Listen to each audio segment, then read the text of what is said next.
warahmatullahi wabarakatuh. Selamat pagi anak-anak.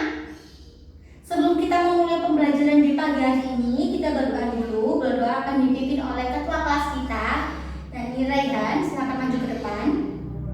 Berdoa mulai. Selesai.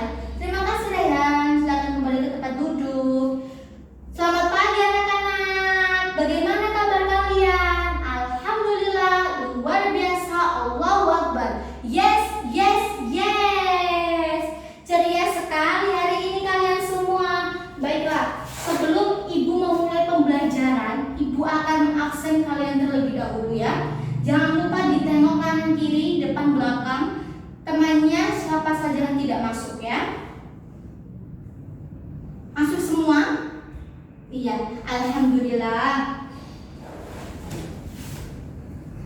Nah, Ibu mau tanya nih ke kalian semua, masih ingat gak sih pembelajaran yang minggu lalu kita bahas apa?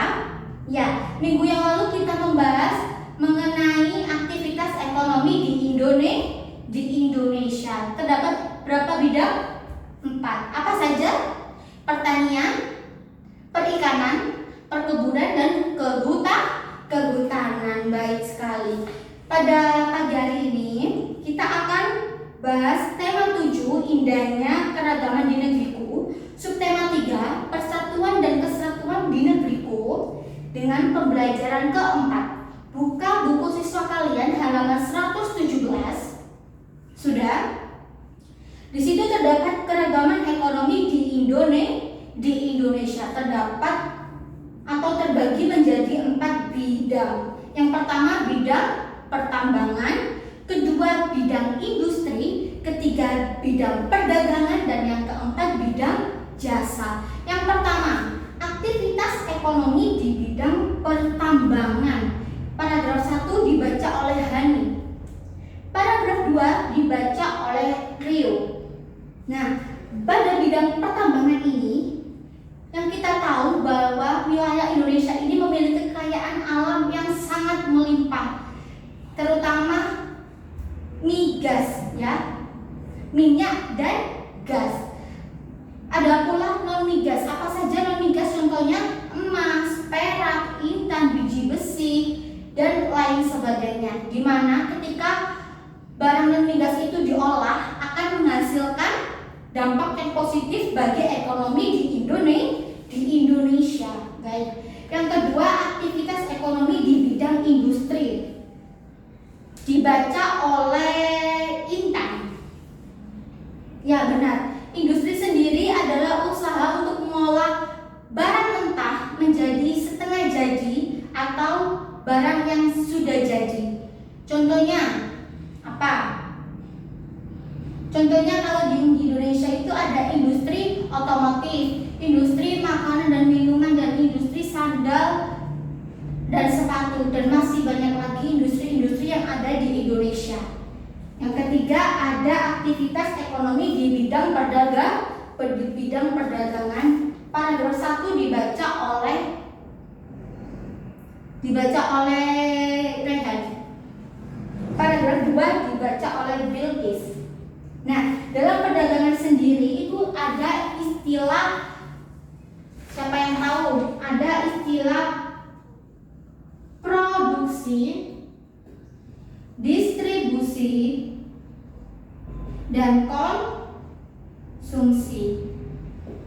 Produksi sendiri adalah kegiatan yang menghasilkan barang atau jasa, dan yang distribusi adalah kegiatan menyalurkan barang atau jasa, dan yang terakhir adalah konsumsi, yakni kegiatan menggunakan barang atau jasa. Sudah paham anak-anak?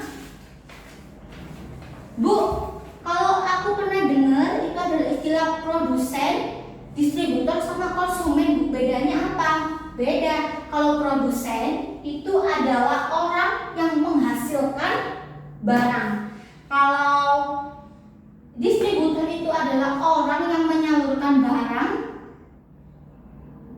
dari produsen ke konsumen. Nah, kalau konsumen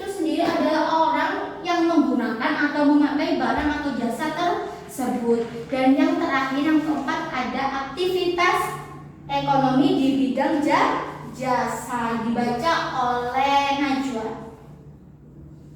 Nah, bidang jasa sendiri itu gunanya di Indonesia itu untuk melayani kebutuhan masyarakat. Dilihat halaman 119 itu terdapat tugas tuliskan informasi penting dari teks keragaman ekonomi di Indonesia. Itu kalian jadikan sebagai PR, besok dikumpulkan, minggu depan maksudnya dikumpulkan. Kemudian sekarang ibu mau bentuk kalian menjadi 4 kelompok yang terdiri dari 5 anggota. Sudah? Di sini ibu punya gambar. Gambar ini nantinya akan kalian cocokkan masuk dalam bidang apa, ya? Ibu bagi ya. Sudah. Jika selesai, ibu akan meminta kalian untuk mempresentasikannya ya. Baiklah, sudah selesai semua?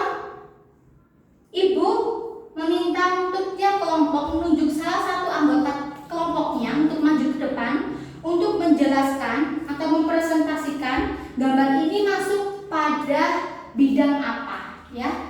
Kelompok anggrek, silakan maju. Intan.